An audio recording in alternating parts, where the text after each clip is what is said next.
Malikasan ng Kapitang by Lourdes Villa. Mga palanggoy, mga iwis na sigaw, humihingi ng tulong, ngunit walang makasuhan, walang mapuntahan, walang masuntungan, pagkat kalikasan ang nangihingi ng mga. Alam mo ba, ilang buhay ang pinigil ng flash flood sa Ormoc noong dekada 90. Marami hindi, hanggang noon ay nasunod ka pala.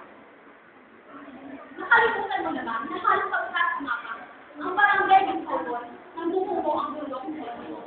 Nakatatakot, nakahihindig, nakakikinabot. Maraming ari-arian ng mga bata, maraming buhay ay pusaya.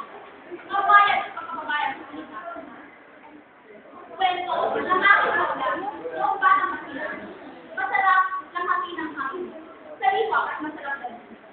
Madalas silang magkakipaw sa ilog at bati sa pwede magkakaya. At ang mga tunay, sinisipani na ang mga bata pagod sa namin. Industrial management. Mga power guys, hindi nakausay ng sinusukan. Mga gusali, hindi na pag-isip sa pagkakataanan. Mga sasakyang sa igagara, umakarugod sa lahat. Pagmundan ng Pilipinas, hindi na makikilan. Ngunit, ang kakambalan natin ito ay punsyon. Wala na ang hangin ng sarap ng kapin. Mga hilog, na pwede sa kaminan, ngunit sisitin ng kurak sa kanan. At ang mga pulong na nagsisilbing kalungan, wala na ka lang matibungan.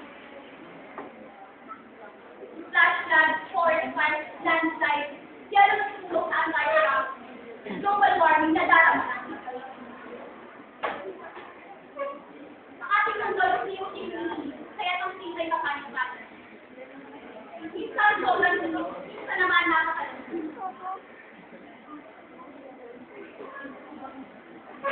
Bakit kailangan ito?